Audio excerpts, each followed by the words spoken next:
akan saya sampaikan. Jadi umat Tuhan yang dikasihi dalam Kristus Yesus. Jadi kalau kita baca buku Keluaran, peristiwa keluaran dari Mesir dan penyeberangan Laut Merah merupakan peristiwa yang penting dan unik yang menyatakan tindakan Tuhan yang luar biasa dan menakjubkan.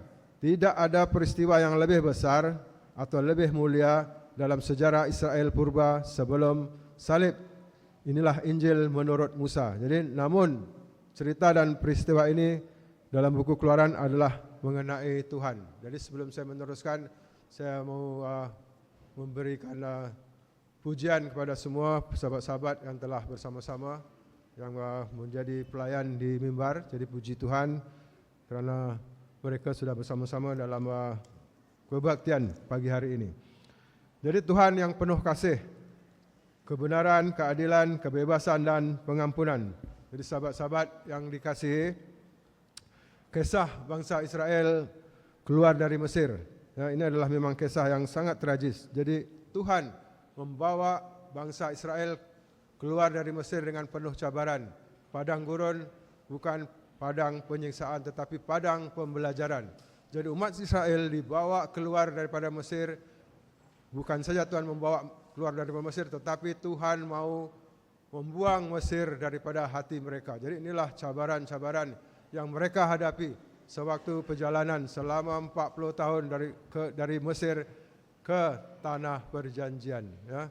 Dan kita melihat cabaran-cabaran dan kita melihat juga mujizat-mujizat Tuhan yang telah mereka terima. Dan hari ini kita dapat membaca dalam buku Keluaran di mana Tuhan berperanan dalam setiap kehidupan perjalanan mereka yang sangat mencabar. Inilah hakikatnya bagaimana Tuhan mau mengeluarkan Mesir dalam hati mereka. Selama bangsa ini berada di Mesir 430 tahun, berapa generasi sudah mereka berada. Mereka sudah kehilangan identiti Tuhan. Jadi inilah realitinya. Ya, berapa lama mereka dijajah. Sehingga mereka menjadi hamba di Mesir. Daripada 70 orang hingga ke hampir 2 juta orang.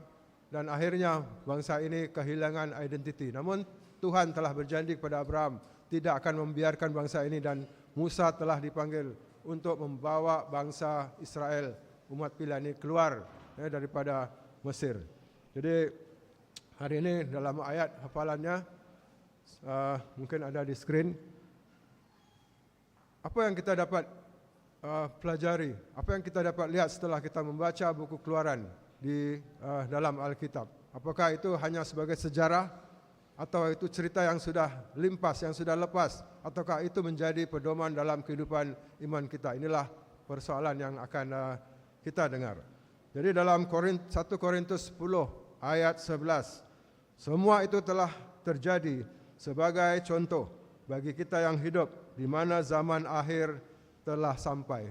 Saudara dan saudari, kita hidup di zaman akhir.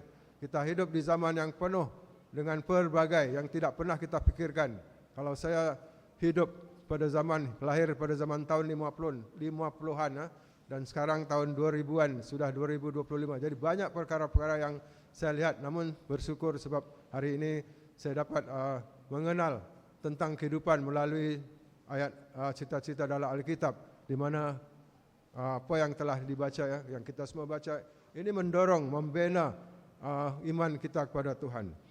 Jadi ada sedikit ringkasan-ringkasan pelajaran yang saya sediakan, di mana dikatakan di sini Tuhan adalah penyelamat yang sejati pada, bukan saja pada bangsa Israel, kepada semua manusia yang mahu beriman padanya. Jadi umat Israel dibebaskan bukan dengan kekuatan sendiri, melainkan oleh kuasa Tuhan itu sendiri, kuasa Allah kan.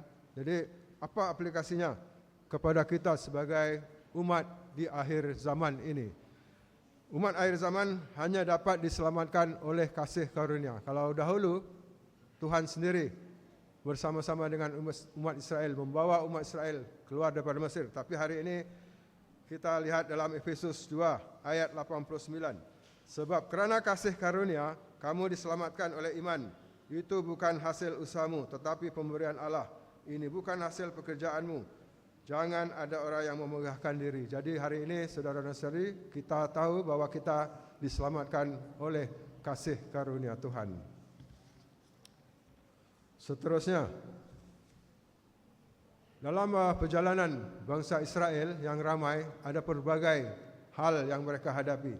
Ada pelbagai kejadian yang mereka alami, terutama apabila mereka lalai, apabila mereka merasa ketidakpercayaan, di mana umat Israel sering bersungut dan ragu-ragu, meskipun mereka melihat mujizat-mujizat Tuhan sejak daripada perjalanan sebelum mereka keluar daripada Mesir lagi. Dan kita melihat, dan bagaimanakah dengan kita dalam perjalanan kehidupan kita waktu zaman moden yang penuh kecanggihan?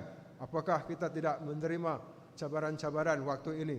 Mungkin saja cabaran-cabaran kita berbeza, tetapi ia juga sama hebatnya dengan cabaran yang orang Israel alami. Dan kita baca di sini, umat akhir zaman diingatkan untuk hidup setia, taat dan tidak mendua hati. Dalam Ibrani 3 ayat 12, 13 dan 14. Waspadalah hai saudara-saudara, supaya di antara kamu jangan terdapat seorang yang hatinya jahat, tidak percaya oleh kerana ia murtad dari Allah yang hidup. Tetapi nasihatilah seorang akan yang lain setiap hari, selama masih dapat dikatakan hari ini, supaya jangan ada di antara kamu yang menjadi tegar hatinya kerana tipu daya dosa, kerana kita telah beroleh bahagian di dalam Kristus. Asal saja kita teguh berpegang sampai kepada akhirnya pada keyakinan iman kita yang semula. Jadi inilah peranan kita sebagai umat Tuhan. Banyak perkara-perkara yang kita akan hadapi, kesulitan-kesulitan dalam kehidupan, walaupun kita hidup di zaman yang serba moden, serba canggih, semua ada di depan mata.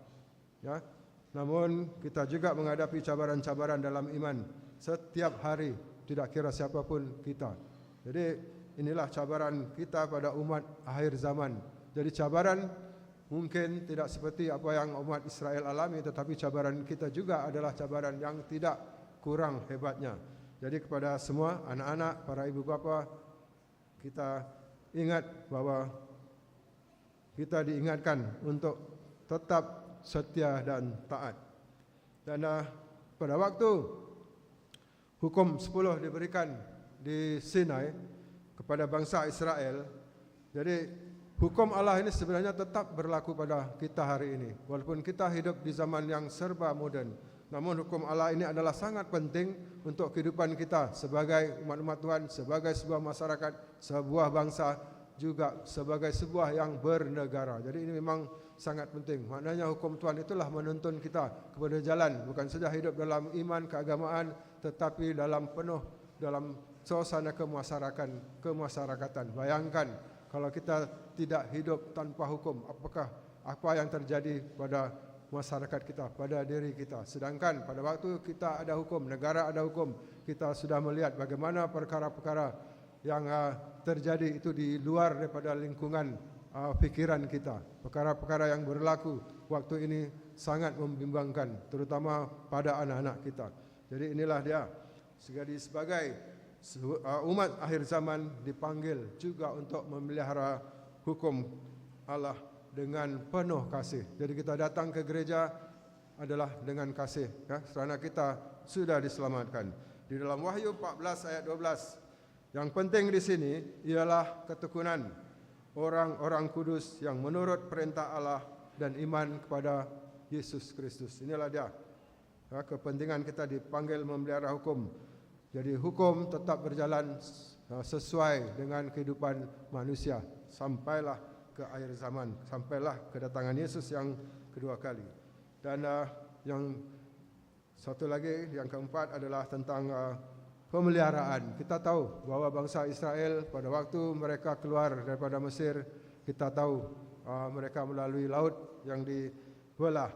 Kemudian pada waktu siang ada tiang awan yang melindungi mereka daripada panas terik, kerana kita tahu di padang gurun tidak ada pokok panas terik. Hari ini kalau kita berada dalam gereja, kalau tidak ada aircon, kita pun merasa sudah sangat terik rasanya, kan, perit. Apalagi mereka yang berada di tanah gurun yang kering kontang, hidup dalam kesukaran tanpa apa-apa kecanggihan.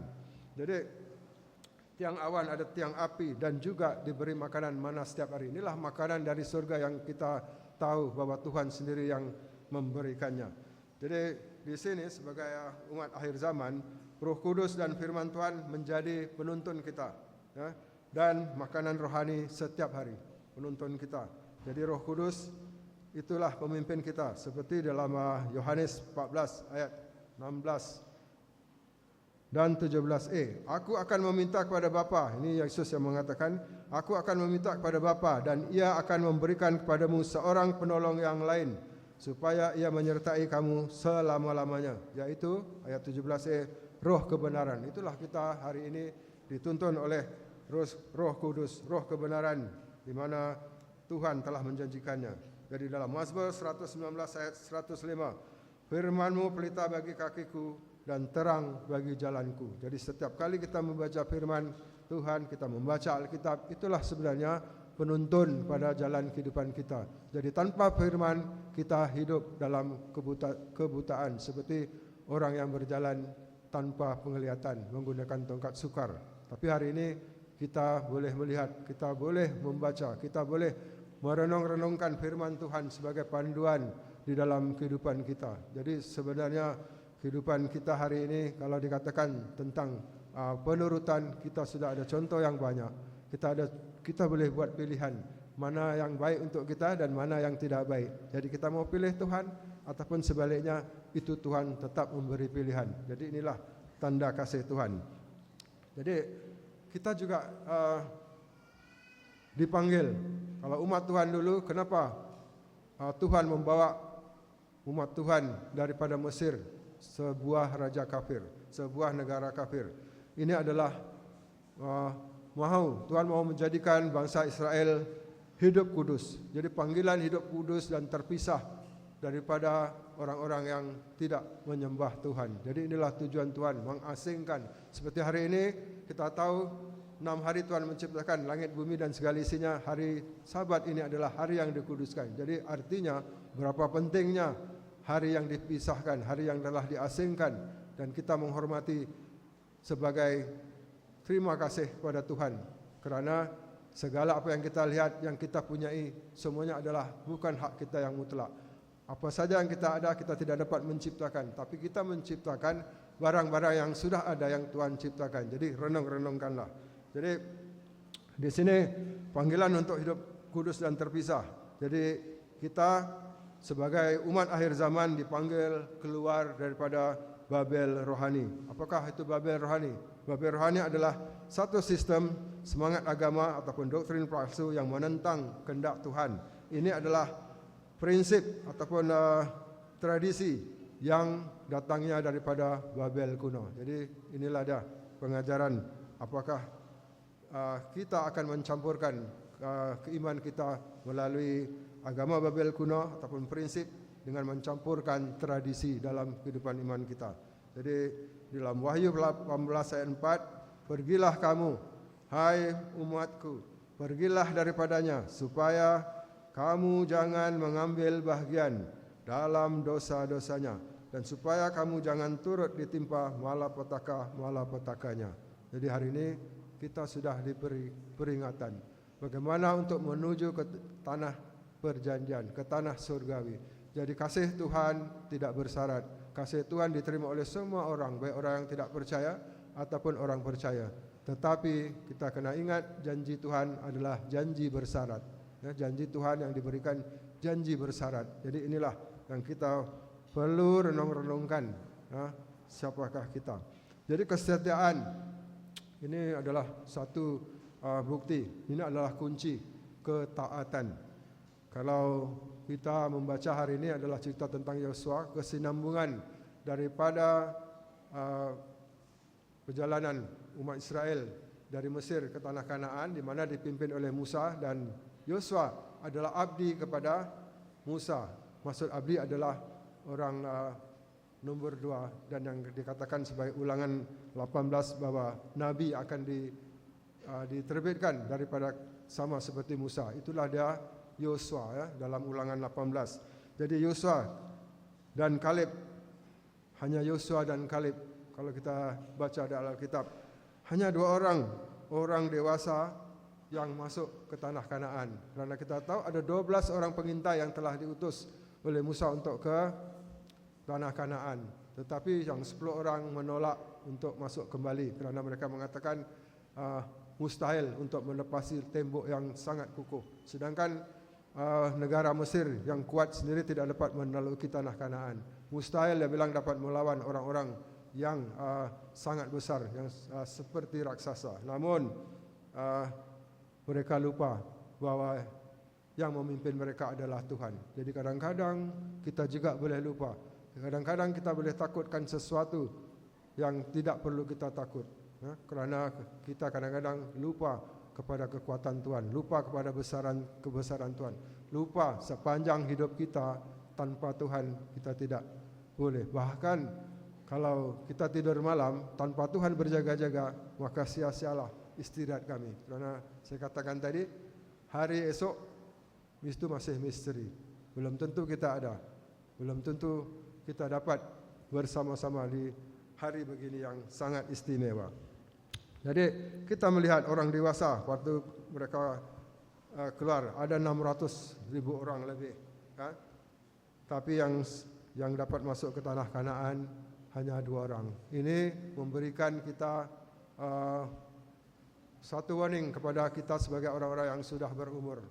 Kalau kita tidak menjaga apa yang telah Tuhan beritahu sebagai iman yang teguh, kesetiaan, maka barangkali anak-anak kita yang generasi ini akan masuk ke tanah Kanaan. Jadi inilah satu peringatan yang benar-benar memberikan kita satu peringatan yang betul-betul memberikan kita ingatan supaya bukan senang untuk sampai ke surga. Bukan senang, masuk surga ada syarat. Tapi apa yang kita terima hari ini, nafas kita, pekerjaan, wang ringgit, harta benda kita, itu berkat kasih yang tiada syarat. Tapi untuk masuk ke tanah perjanjian ini adalah benar-benar penuh dengan syarat. Jadi di sini dikatakan hanya yang setia sampai akhir akan masuk ke tanah perjanjian surgawi. Jadi bangsa Israel yang purba sudah berlalu, kita sudah tahu tentang sejarahnya, tetapi hari ini adalah cerita tentang kita, perjalanan kita untuk ke tanah perjanjian. Adakah kita akan sampai ke tanah perjanjian ataupun sebaliknya, seperti yang kita telah pelajari di dalam Wahyu 21 ayat 7. Barang siapa yang menang, ia akan memperoleh semuanya ini. Aku akan menjadi Allahnya dan ia akan menjadi anakku. Dan inilah dia yang dikatakan sebagai janji Tuhan. Jadi berusahalah untuk kita tetap setia taat kepada Tuhan. Dan sebelum yang terakhir untuk pelajaran ini, kira saya akan bacakan satu petikan daripada Ellen G. White. Kemudian ada 2 lagi yang saya akan sampaikan sedikit saja. Tapi selepas saya sampaikan ini, saya akan memanggil seorang anak muda untuk menyampaikan lagu yang telah disampaikan pagi tadi, yang memang sangat memberikan kesan. Jadi bersedia untuk adik Dave. Jadi dari petikan dari Ellen G. White, Patriots and Prophets, halaman 293. Perjalanan Israel melalui padang gurun adalah gambaran perjalanan umat Allah menuju kota Allah. Jadi segala pengalaman mereka dicatat untuk menegur dan menuntun kita agar kita jangan jatuh ke dalam ketidakpercayaan yang sama. Jadi inilah dia di mana perjalanan bangsa Israel yang sebenarnya yang kita baca yang sudah menjadi sejarah itu di padang gurun, dan kita selalu mungkin saja mengatakan, kenapa ini bangsa Israel sungut? Kenapa ini bangsa Israel sudah Tuhan bersama tapi tidak juga setia, masih dikatakan sebagai bangsa yang tegar tengkuk? Mungkin saja kita akan menyalahkan mereka. Tetapi hari ini itu sudah menjadi sejarah. Hari ini kita melihat pada diri kita, adakah kita juga boleh mewarisi bangsa yang tegar tengkuk? Jadi ini sebenarnya terkadang kita juga boleh lupa akan diri kita tatkala kita memandang orang di luar kita. Jadi inilah dia pengalaman mereka di padang gurun itu adalah gambaran kita sebenarnya. Gambaran kita menuju ke tanah Kanaan. Jadi perjalanan mereka itu dicatat, menegur, menuntun kita sebenarnya agar kita tidak jatuh ke dalam ketidakpercayaan yang sama yang dialami oleh bangsa Israel itu sendiri. Jadi kalau adik-adik sudah sedia, mari.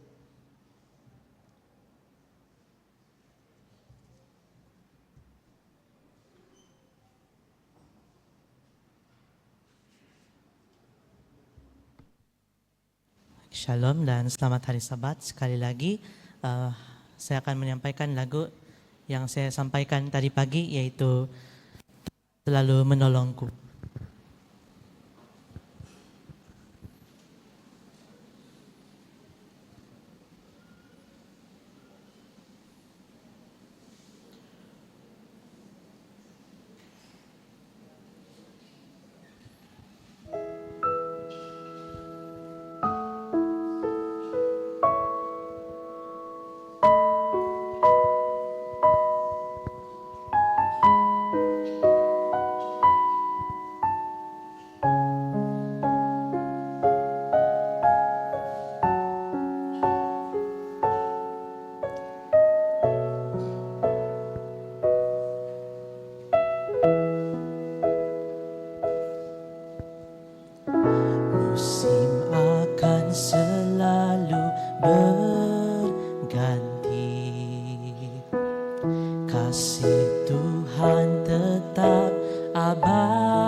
Terjatuh tanpa seizinmu. Tuhan selalu menolongku, selalu menjagaku. Dia mengenyangkanku, peliharaku seumur hidupku. Tuhan selalu menolongku, selalu menjagaku. Sehelai di rambutku tak akan terjatuh tanpa seizinmu.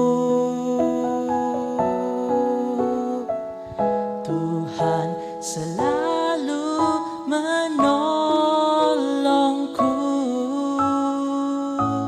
selalu menjagaku. Dia mengenyangkanku dan peliharaku seumur hidupku.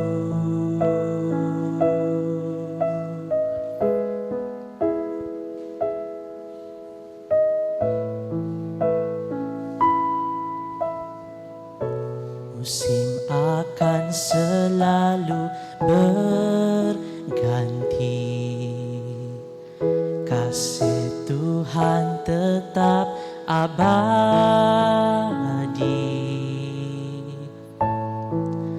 tak akan berubah sampai selamanya. Ku tetap percaya, ku yakin Tuhan memberkati, ku yakin Tuhan melindungi.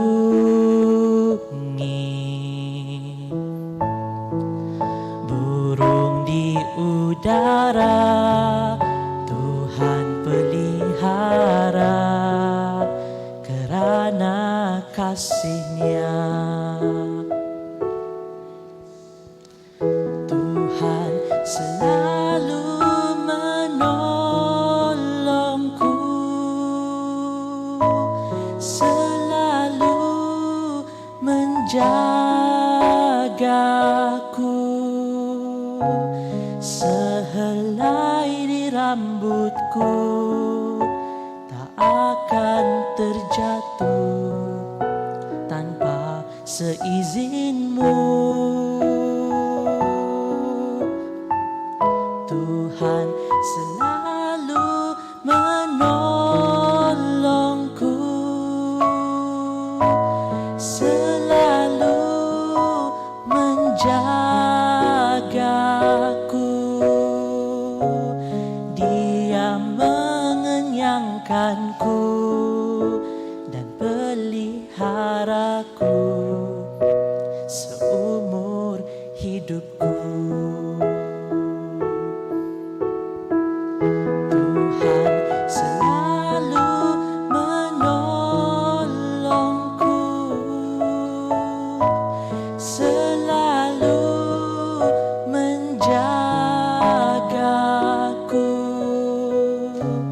Sehelai di rambutku tak akan terjatuh tanpa seizinmu.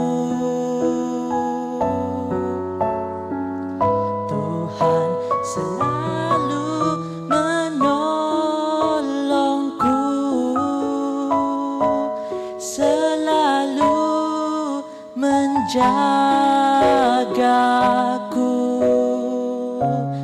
Dia mengenyangkanku dan peliharaku seumur hidupku.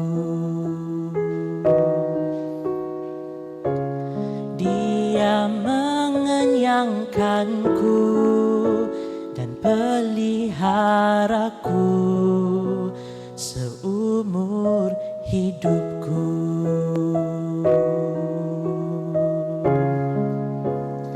Amin, dan Tuhan memberkati.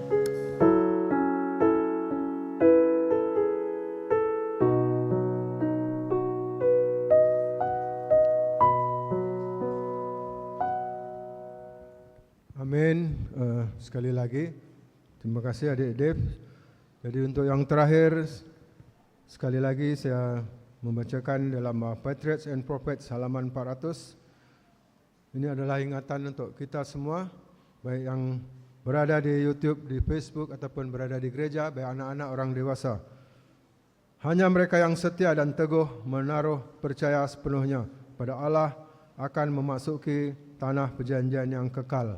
Jadi peringatan ini juga untuk diri saya sendiri. Jadi apa yang menyenangkan hati Tuhan, itulah yang kita lakukan. Jadi kalau dalam cerita bangsa Israel, janganlah kita mencontohi Harun, ya, untuk menyenangkan bangsa Israel. Dia telah bersama-sama membuat patung, ya, dan lembu untuk disembah menggantikan Tuhan. Jadi untuk terakhir, kesimpulannya, kisah bangsa Israel keluar dari Mesir adalah bayangan perjalanan kita menuju bumi dan langit baru. Jadi keluar daripada perhambaan dosa, dipimpin Allah, taat hukumnya. Seperti lagu tadi, Tuhan sentiasa memimpin kita, menjaga kita, mengenyangkan kita, dan itulah Tuhan kita. Tuhan yang Maha Kasih. Jadi taati hukum-Nya, setia hingga masuk ke tanah perjanjian surgawi. Inilah harapan kita semua. Semoga Tuhan memberkati. Amin.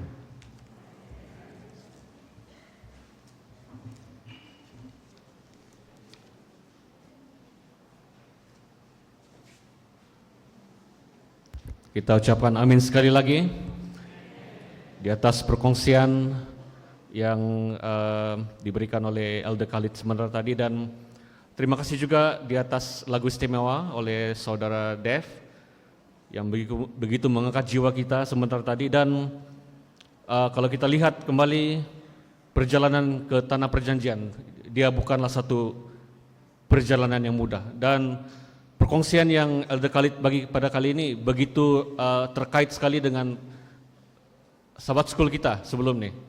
Okay? Dan pada kota ini pun kita mempelajari mengenai Joshua, dan signifikannya pada hari ini ialah kalau kita lihat kehidupan kita sebagai seorang Kristen bukan begitu mudah, penuh dengan pencobaan, penuh dengan godaan di luar sana. Namun kita percaya dengan hati kita yang begitu setia dengan Tuhan, kita percaya Tuhan sentiasa memimpin kita sampai Dia membawa kita ke surga nanti. Dan bagi menyambut pelajaran sebentar tadi, kita akan menyanyikan lagu LPMI 185, LPMI 185, Bila Kita ke Surga. Dan saya jemput untuk kita semua berdiri. Mari kita menyanyikan lagu ini dengan bersemangat.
Mari bersatu dalam doa.